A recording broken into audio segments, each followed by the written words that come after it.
Praise the lord. పరిశుద్ధాత్ముని ప్రవచనం, ఆధ్యాత్మిక కార్యక్రమాలను వీక్షిస్తున్న మీ అందరికీ సర్వ శుభములు కలుగునుగాక. ఆమేన్. ప్రియులకు సహోదరి సహోదరులారా, దేవునికి ఎంతో విలువైన బిడ్డలారా, ఈరోజు క్రైస్తవులందరికీ శుభదినము, విశ్రాంతి దినము, ఆదివారము ఆరాధన. ఈరోజు తల్లి స్త్రీ సభ 20వ సామాన్య ఆదివారమును కొనియాడుతుంది. ఈరోజు 3 పట్టణాలు ఉంటాయి. మొదటి పట్టణము యెషయా గ్రంథము 56వ అధ్యాయము 1వ వచనము మరియు 6 నుంచి 7వ వచనం వరకు. రెండవ పట్టణము అపోస్తలుడైన పౌలు రోమీలకు రాసిన లేఖ 11వ అధ్యాయము 13 నుంచి 15వ వచనం వరకు మరియు 29 నుంచి 32వ వచనం వరకు.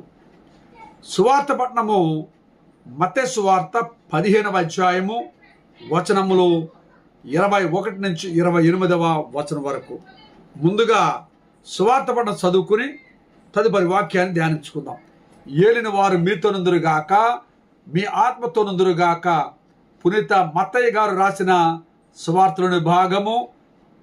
ఏలిన వారా మీకు మహిమ కలుగునుగాక.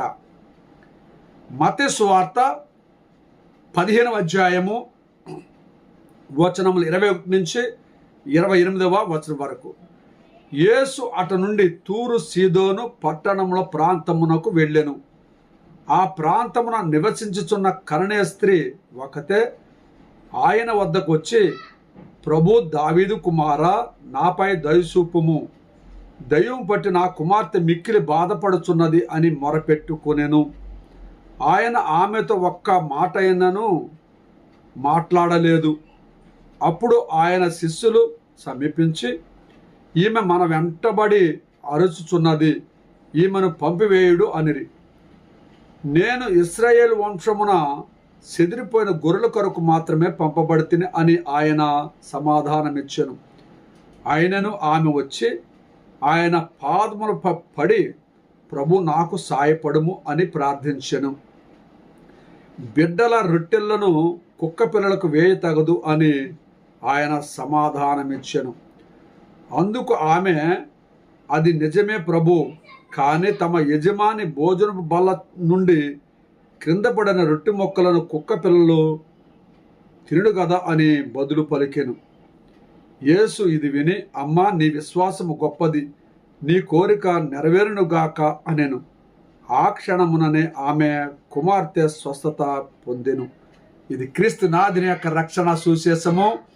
క్రీస్తువా మీకు స్తుతి కలుగునుగాక. ఈ సువిశేష వాక్యముల ద్వారా మన పాపం మన్నింపనుగాక. ఆమేన్. ప్రియమైన సహోదరి సహోదరులారా, దేవుని బిడ్డలారా, ఈరోజు సువార్త పట్టణము ధ్యానించినట్లయితే యేసు ప్రభు వారు అక్కడి నుంచి బయలుదేరి సీదోను పట్టణ ప్రాంతంలో నుండి అటువైపు వెళుతున్నారు. ఆ ప్రాంతానికి చెందినటువంటి ఒక కరణీయ స్త్రీ యేసు ప్రభు వారిని చూసి, ప్రభు, దావీదు కుమారా, నాపై దయ చూపుము, నా కుమార్తె దెయ్యం బట్టి మిక్కిలి బాధపడుతుంది అని అరుస్తూ ఉంది. అప్పుడు ఆయన శిష్యులు ఏం చేశారంటే, ప్రభు, ఆమె మన వెంట వెంబడి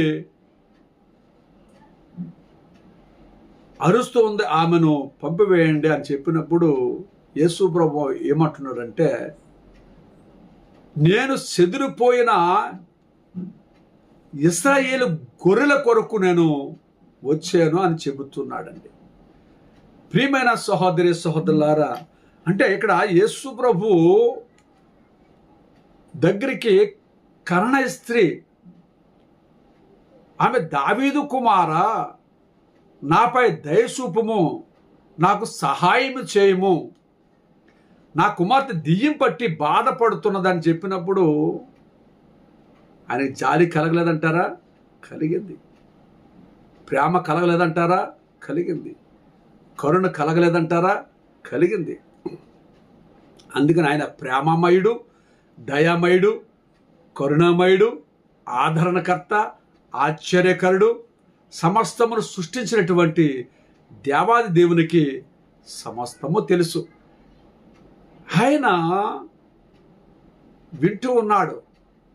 ఆమె దావీదు కుమార, నాపై దయచూపు, నా కుమార్తె దెయ్యం పట్టిందని అన్నమాట యేసు వింటున్నాడు. వింటున్నప్పుడు ఆమె నుండి ఏ మాట వస్తాది అని ఎదురు చూశాడు. యేసుప్రభు శిష్యులకి అర్థం అవలే. యేసుప్రభు అన్న మాట ఏంటంటే, నేను చెదిరిపోయిన ఇశ్రాయేలు గొర్రెల కొరకు పంపబడ్డాను అంటున్నాడు. అంటే ప్రియమైనటువంటి దేవుని బిడ్డలారా, క్రీస్తు పూర్వము 3000 సంవత్సరాలకే ముందు జరిగిన సంఘటన ఏమిటంటే, ఇక్కడ నోవా కుమారులు ముగ్గురు, ఆదికాండం 9:18 మొదటి మాట చూసినట్లయితే, నోవాకు షేము, హాము, యాపేతు ముగ్గురు కుమారులు. దీంట్లో రెండవ కుమారుడు అంటే ఆము వంశానికి చెందినటువంటి వారు కనానీయులు. అంటే ప్రియులారా, ఈ 3000 సంవత్సరాలకు క్రీస్తు పూర్వము 3000 సంవత్సరాలకు ముందు పాలస్తీనాలో స్థిరపడ్డారు వీరు నోవా కుమారుడు ఆము వంశానికి చెందినటువంటి వాళ్ళు కాలక్రమేణా యూదులు, అరబీలు, అర్సినీయులు, ఎసియన్లు వీళ్ళందరూ కూడా ఇప్పుడు ఆస్ట్రేలియాలుగా చీలిపోయారన్నమాట. అంటే ఇక్కడ ఈ వీళ్ళందరూ ఎవరో ఇశ్రాయేలు వంశానికి చెందినటువంటి వారు. అంటే నోవా కుటుంబము ఇశ్రాయేలు వంశానికి చెందినటువంటి కుటుంబం. అంటే ఇక్కడ యేసుప్రభు అన్న మాట ఏమిటంటే, నేను చెదిరిపోయిన ఇశ్రాయేలు వంశానికి చెందినటువంటి చెదిరిపోయిన గొర్రెల కొరకు నేను వచ్చానని యేసుప్రభు వారు అంటున్నారండి శిష్యులతో మాట. అప్పుడు యేసుప్రభు దగ్గరికి మరలా ఆమె వచ్చి పాదములపై పడి, ప్రభు నాకు సాయపడుము అని అన్నప్పుడు యేసుప్రభు ఏమంటున్నాడంటే, బిడ్డల రొట్టెలను కుక్క పిల్లలకు వెయ్యి తగదు అని అంటున్నారు. అంటే కనానీయులను కుక్క పిల్లలతో పోలుస్తున్నాడు దేవుడు యేసుప్రభు వారు. అంటే అప్పుడు ఆమె ఏమంటుందంటే, బిడ్డలు భోజనం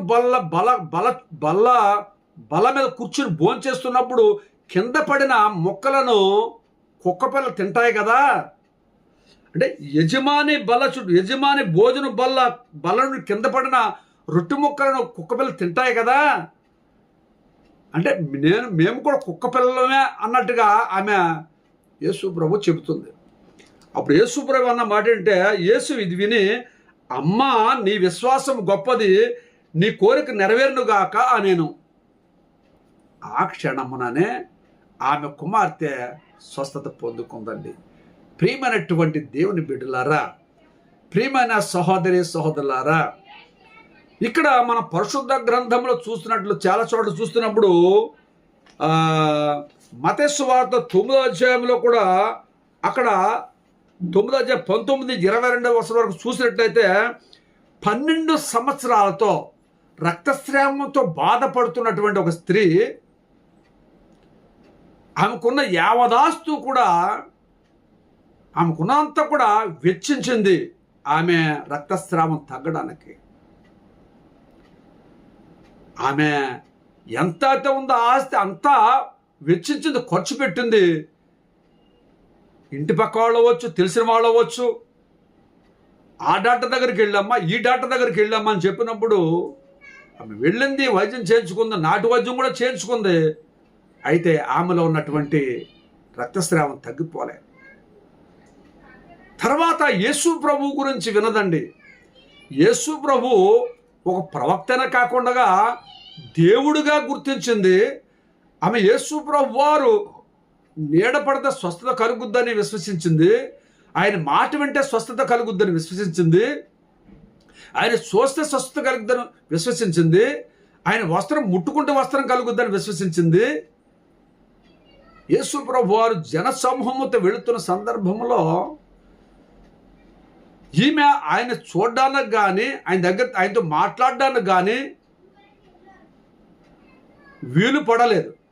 అప్పుడు యేసు ప్రభు వారి ముందు వెళుతున్నప్పుడు వెనక నుండి వచ్చి కింద నుంచి మనుషులు కాళ్ళలో దూరి ఆమె ఆయన వస్త్రం ముట్టుకున్నప్పుడు దేవుని స్పర్శ ఆమెలోనికి వెళ్ళింది. వెళ్ళిన వెంటనే యేసు ప్రభు వెనక్కి తిరిగి చూశాడు. చూసి, కుమారి ధైర్యము వహించుము, నీ విశ్వాసము నిన్ను స్వస్థపరిచెను. ఎప్పుడైతే యేసు ప్రభు వారి స్పర్శ ఆమెలోనికి వెళ్ళిందో అప్పుడు యేసు ప్రభు వారు వెనక్కి తిరిగి చూసి, అమ్మ ధైర్యముగా ఉండు, భయపడొద్దు, నీ విశ్వాసమే నిన్ను స్వస్థపరచును అని యేసు ప్రభు వారు చెప్తున్నారండి. అదేవిధంగా అక్కడ మరొకసారి చూసినట్టు మార్కు సువార్త 2వ అధ్యాయంలో పక్షవాత రోగి విషయంలో చూస్తున్నాం. ఇక్కడ పక్షవాత రోగి అంటే పెరాలసిస్ వచ్చినటువంటి వ్యక్తులు. ఈ పెరాలసిస్ ఏ విధంగా వద్దంటే టెన్షన్ వల్ల, కంగారు వల్ల, అలాగే రకరకాల సమస్యల వల్ల బీపీలు, షుగర్లు, అనారోగ్యము బారిన పడి పెరిగిపోయిన సందర్భాల్లో బ్లడ్ సర్క్యులేషన్ అవ్వకోకుండా బ్లడ్ తల్ల క్లాట్ అయినప్పుడు ఈ పక్షవాతం వస్తుందండి. అంటే కాళ్ళు చేతులు పడిపోతాయి. ఇలాగ కాళ్ళు చేతులు పడిపోయినటువంటి పెరాలసిస్ వచ్చినటువంటి, పక్షవాతం వచ్చినటువంటి ఆ వ్యక్తిని యేసు ప్రభు వారు స్వస్థపరుస్తారు అన్న నమ్మకముతో, విశ్వాసముతో ఆ వ్యక్తిని 4 పక్కల నలుగురు వ్యక్తులు మంచం మోసుకుని వెళ్ళినప్పుడు యేసు ప్రభు వారు ఒక ఇంటి ముందు ఉన్నారు.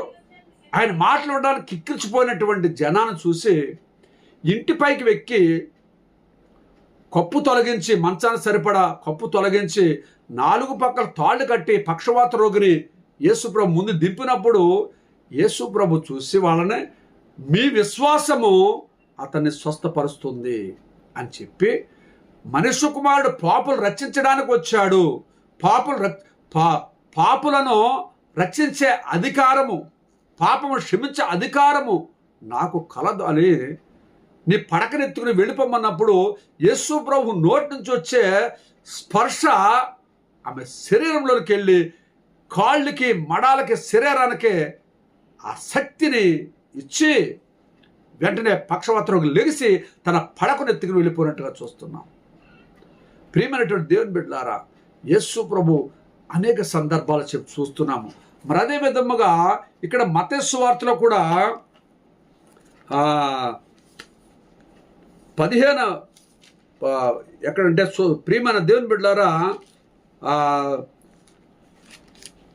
9వ అధ్యాయములో 27వ వచనం కాడి నుంచి 31వ వచనం చూసినట్లయితే, ఆ ప్రాంతమున వీడి వెళుచున్నప్పుడు 2 గుడ్డివారు దావీదు కుమారా మమ్ము దయచూపమంటున్నారు. అప్పుడు యేసు ప్రభు వెంట ప్రవేశిస్తూ గుడ్డివారు ఆయన వద్దకు వచ్చి, అప్పుడు యేసు వారిని, నేను ఈ పని చేయగలనని మీరు విశ్వసించున్నారా? నేను మిమ్మల్ని స్వస్థపరచగలనని విశ్వసించున్నారా అని యేసు ప్రభు వారు గుడ్డివారు అన్నప్పుడు, అవును ప్రభు అని విశ్వసించున్నామని చెప్పినప్పుడు యేసు ప్రభు వారు వారి నేత్రములు తాకి, మీరు విశ్వసించినట్టు జరుగునుగాక అని చెప్పినప్పుడు వాళ్ళ విశ్వాసం బట్టి వాళ్ళ గుడ్డు వాళ్ళు చూపును పొందుకున్నారండి. ప్రియమైనటువంటి సహోదరి సహోదరులారా, మరి అదే విధముగా ఇక్కడ మనం చూసిన సందేశంలో ఇంకా అనేక విషయాలు ఉన్నాయి. కుంటివారు, మరి వికలాంగులు, అలాగే గుండెపోటుతో ఉన్నటువంటి వాళ్ళు,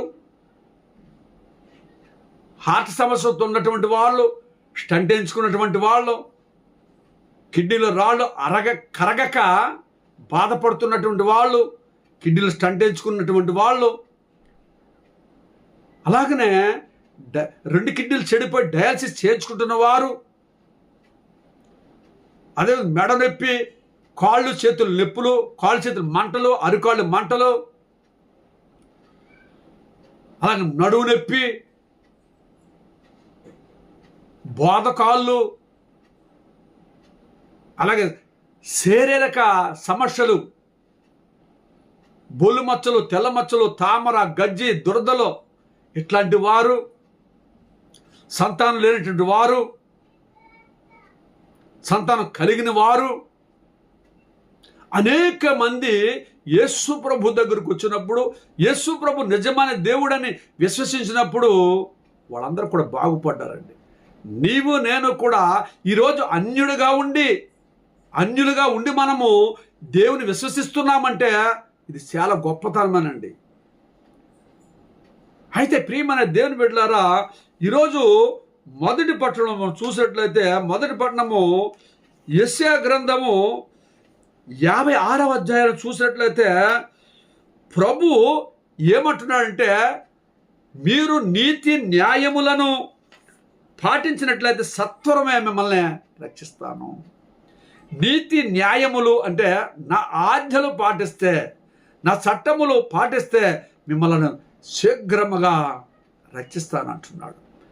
అదే విధముగా అన్యులు ప్రభు ప్రజల్లో చేరి అతని విశ్రాంతి దినమును పాటించి అన్యజాతి ప్రజలతో దేవుడు ఏమంటున్నాడంటే, నేను మిమ్మల్ని నా పవిత్రమైన పర్వతమును కొని వస్తాను, నా మందిరము సకల జాతి జనులకు ప్రార్థనా మందిరము అనబడును అంటున్నాడు. ప్రియమైనటువంటి దేవుని బిడ్డలారా, ఈరోజు ఈ ప్రపంచం యావత్తు కూడా అన్యులేనండి ఎక్కువగా యేసు ప్రభు అని విశ్వసించింది. ఇప్పుడు కన్వర్టెడ్ క్రైస్తవులు యేసు ప్రభు నిజమైన దేవుడు నమ్మి రక్షణ పొందుకొని ఆయన సత్యాలను సువార్తగా ప్రకటిస్తున్నారు. ఈరోజు నేను కూడా దైవజనుడిగా, నేను ఒక విశ్వాసిగా ఉన్నప్పుడు ప్రతిరోజు చర్చికి వెళ్ళడం, యాజకులు చెప్పేటటువంటి, సేవకులు చెప్పేటటువంటి మాటలు ఆలకించడం, దాన్ని రాసుకోవడం, అండర్లైన్ చేసుకోవడం, మరి ఇంటికి వచ్చి చదవడం, ఎక్కువసేపు ప్రార్థనలో గడిపిన దినాలను బట్టి నేను ఆనందిస్తూ ఉన్నాను. ఈరోజు దేవుడు తన సేవకు పరిశుద్ధాత్మను అభిషేకించాడంటే నేను ఆనందిస్తున్నాను. నాలాంటి మన వంటి అన్యజనుల గురించి దేవుడు చాలా చక్కగా చెప్తున్నాడు. ప్రభు ప్రజల్లో చేరినటువంటి అన్యజనులారా, మీరు నా ఆజ్ఞలు, నా చట్టములను, నా మాటలు వింటే మిమ్మలను వెంటనే రక్షిస్తానంటున్నాడు. ప్రభు ప్రజల్లో చేరి విశ్రాంతి దినం పాటిస్తున్నటువంటి వారులారా, ఇక్కడ చూసినట్లయితే విశ్రాంతి గురించి నిర్గమకాండం 20వ అధ్యాయం 8వ వచనం కాడ చూసినట్లయితే, విశ్రాంతి దినమును పరిశుద్ధముగా ఆచరించుటకు సిద్ధపడని అంటున్నాడు. మీరు వారమునకు 7 రోజులు అయితే 6 రోజులు కూడా ఓటీ చేసుకోండి, డ్యూటీ చేసుకోండి, రాత్రులు చేసుకోండి, పగలు చేసుకోండి, మీకు ఇష్టం వచ్చినట్టు పని చేసుకోండి. మీకు శరీరమునకు బలం ఉన్నంత వరకు, మీకు శరీర శక్తి ఎంతవరకు అంతవరకు సంపాదించుకోండి, కష్టపడండి. 7వ రోజున మాత్రము విశ్రాంతి దినం కాబట్టి ఆ విశ్రాంతి దినమును కుటుంబ సమేతముగా భార్య, భర్త, పిల్లలు, తల్లిదండ్రులు అందరూ కుటుంబ సమేతముగా ఏ పని చేసుకోకుండా, నీ కుమారుడైనా, నీ కుమార్తె అయినా, దాసి అయినా, దాసుడైనా, ఎద్దైనా, గొర్రెలైనా ఏమీ చేయకూడదు. విశ్రాంతి దినమును మీరు నా సన్నిధికి రావాలి, అప్పుడు నేను ఆస్వాదిస్తాను అంటున్నాడు. ఇక్కడ మొదటి పట్టణం చూసినప్పుడు సకల జాతి జనులకు నా మందిరము ప్రార్థనా మందిరం అనబడును. సకల జాతులకు క్రైస్తవులనే కాదండి, ముస్లిమ్స్ అనే కాదండి, అరబ్బులనే కాదండి, సిక్కులనే కాదండి, బౌద్ధులనే కాదండి, ఇక ప్రతి జాతి వారిని కూడా ఆహ్వానిస్తున్నాడు యేసు ప్రభు. సకల జాతి జనులకు, భూమి మీద ఉన్నటువంటి ఎన్నో వేల జాతులు ఉన్నాయి, అన్య జాతుల వారికి కూడా నా మందిరము ప్రార్థనా మందిరం అనబడును. దేవుని మందిరము అన్య జాతి ప్రజలకు ఎవరైనా రావచ్చు. ఎవరిని వద్దనడానికి ఎవ్వరు సరిపోరండి. కాబట్టి ప్రియమైనటువంటి దేవుని బిడ్డలారా, నువ్వు రక్షింపబడ్డావేమో, నీ కుటుంబంలో అన్యులు ఉన్నారేమో, దేవుణ్ణి తెలిసి దేవుని దగ్గర రావడానికి భయపడుతున్నారేమో, వాళ్ళకి నీవు రక్షింపబడిన విశ్వాసిగా, ఒక దేవుని బిడ్డగా వాళ్ళను కూడా నీవు విశ్వసించిన విశ్వాసాన్ని వాళ్ళకు కూడా చెప్పి, వాళ్ళను కూడా ఎవరినైనా ఒకరిని రక్షించినట్లయితే ఆ యొక్క ఆశీర్వాదం పొందుకుంటావు. ప్రియమైన దేవుని బిడ్డలారా, ఆదివారం రోజు చాలా పరిశుద్ధమైన రోజు కాబట్టి మరవకోకుండా నువ్వు విశ్రాంతి దినం పరిశుద్ధంగా ఆచరించుటకు జ్ఞాపకం ఉంచుకోవాలి. ఎప్పుడు ఆదివారం విశ్రాంతి దినం అయితే శనివారం రోజునే నువ్వు జ్ఞాపకం చేసుకోవాలి, రేపు ఆదివారం ఆరాధన. కాబట్టి ఆదివారం రోజున కుటుంబ సమేతంగా వెళ్ళాలి. ఏ ఆటంకం రాకుండా ఉండాలని శనివారం రాత్రి ప్రార్థన చేసుకోవాలి. ఉదయం తొందర లేచి ఆదివారం సమయానికి దేవాలయానికి వెళ్ళడానికి ప్రయత్నించండి. దేవాలయానికి వెళ్ళిన తర్వాత నీ ప్రవర్తన జాగ్రత్తగా ఉండాలి. నీ ప్రవర్తన చాలా జాగ్రత్తగా ఉండాలి. ఏమీ తెలియనటువంటి మూర్ఖులు వలె కాక, దేవుని సన్నిధికి వెళ్ళిన తర్వాత నీ సెల్ ఫోన్ స్విచ్ ఆఫ్ చేసుకుని దేవాలయంలో కూర్చుని యాజకులు చెప్పే మాటలు ఆలకించాలి. చాలామంది స్విచ్ ఆఫ్ చేయకుండా వస్తారు, చర్చిలో మెసేజ్ వచ్చిన మెసేజ్ చూస్తూ ఉంటారు, మరి మెసేజ్ పెడుతూ ఉంటారు, చర్చిలో మాట్లాడుతుంటారు. నువ్వు ఫోన్ మాట్లాడడం వల్ల, మెసేజ్ పెట్టడం వల్ల అనేక మంది దృష్టి నీ మీద పడడం వల్ల అనేకులను నువ్వు నాశనం చేసేవాడిగా ఉంటావు. కాబట్టి దేవాలయానికి వెళ్ళిన తర్వాత సెల్ ఫోన్ స్విచ్ ఆఫ్ చేసుకుని, లేకపోతే బోట్లో పెట్టుకుని నీ దేవాలయంలో కూర్చొని సెల్ ఫోన్ దృష్టి నీకు రాకూడదు. దేవునిపై నీ దృష్టి ఉండాలి, నీ ఆలోచన దేవునిపై ఉండాలి. యాజకులు చెప్పేటటువంటి మాటలు, వాక్యాన్ని ఆలకించి దాన్ని హృదయంలో పదిలిపరుచుకొని దేవుని చిత్త ప్రకారంగా జీవించడానికి నీవు దేవాలయంలో అక్కడ చెప్పే ప్రతిదీ కూడా పాటించాలి. అయితే ప్రియమైనటువంటి దేవుని బిడ్డలారా, మరి ఈరోజు 2వ పట్టణంలో చూసినట్లయితే అపోస్తలుడైన పౌలు రోమీయులకు రాసినటువంటి లేఖ 11వ అధ్యాయంలో దేవుడు చాలా చక్కగా వివరిస్తున్నాడు. పౌలు గారు చెప్తున్న మాట ఏంటంటే, అన్యజనులారా, నేను ఇప్పుడు మీతో మాట్లాడుతున్నాను, అన్యజనులకు నేను అపోస్తలుడుగా ఉన్నాను. ఇక్కడ మొదటి పట్టణంలో కూడా అన్యుల గురించి చూస్తున్నాము, సువార్త పట్టణంలో కూడా అన్యురాల గురించి చూస్తున్నాము. ఇక్కడ 2వ పట్టణంలో కూడా అన్యుల గురించి నేను అపోస్తలుగా ఎంచుకోబడ్డాను. ఇక్కడ మనం చూసినట్లయితే, బహుశా ఇందు మూలమున నా జాతి వారికి అసూయ కలిగించి వాళ్ళు కొందరినైనా రక్షింపగలుగునేమో అని నేను ప్రయాసపడుతున్నాను. మరి పౌలు గారు అన్యుడేనండి, క్రైస్తుడు కాదు. అన్యుడు రోమా పౌరుడు. రోమా పౌరసత్వం ఉందానికి, రోమా సామ్రాజ్య పౌరుషత్వం ప్రకారంగానే ఉన్నాడు ఆయన. అయితే దేవుడు ఆయన్ని పట్టుకుని అభిషేకించిన తర్వాత సౌలు పౌలుగా మారి 13 పత్రికలు రాశాడు. ఆ పత్రికల్లో ఒక పత్రిక రోమా పత్రిక మనం చూస్తున్నాం. కాబట్టి ఎవరైతే తిరస్కరించారో వాళ్ళందరినీ కూడా దేవుని మార్గములో నడిపించిన గొప్ప వ్యక్తి ఎవరంటే పౌలు గారు.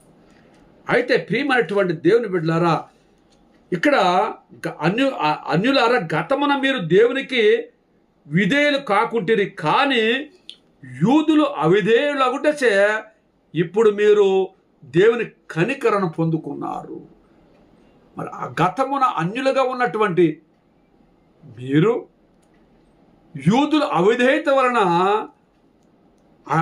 యూదులు అవిధేయులగుటచే ఇప్పుడు మీరు దేవుని కనికరాన్ని పొందుకున్నారు. అలాగే మీరు పొందిన కనికరం బట్టి తామును దేవుని కనికరమును పొందుటకై యూదులు ఇప్పుడు దేవునికి అవిధేయులైరి. కాబట్టి ఏలైనా తాము వారెల్లరి పై కృపను చూపుటకై దేవుడు మానవులందరి విధేయత వలన ఖైదీలు గావించెను. ఇక్కడ మనం చూసినట్లయితే యూదుల అవిధేయత వలన గతమున అన్యులుగా ఉన్నటువంటి వారు దేవునికి విధేయులు కాలేనటువంటి అన్యులు యూదుల అవిధేయత వలన ఇప్పుడు దేవుని కనికరను పొందుకున్నారు. మీరు కూడా దేవునికి విధేయత కలిగి దేవుని కనికరమును దేవుని ప్రేమను పొందుకోవాలి. నా కుటుంబంలో ఉన్నటువంటి అన్యులైన నా జాతి వారిని ఎవరినైనా రక్షిస్తానేమో అన్న నమ్మకంతో నేను ఈ పరిచర్య చేస్తున్నానని పౌలు గారు తెలియజేస్తున్నాడండి. ప్రియమైన సహోదరి సహోదరుడా, ఈ వర్తమానం వింటున్నటువంటి నీవు నీ కుటుంబంలో అన్యులుగా ఉన్నటువంటి వారు, విశ్వాసంతో దేవుని సత్యకు రావడానికి భయపడుతున్నటువంటి వారు, విశ్వాసంతో చర్చకి రాలేనటువంటి వారు, విశ్వాసులుగా ఉండి చర్చకి రాకోకుండా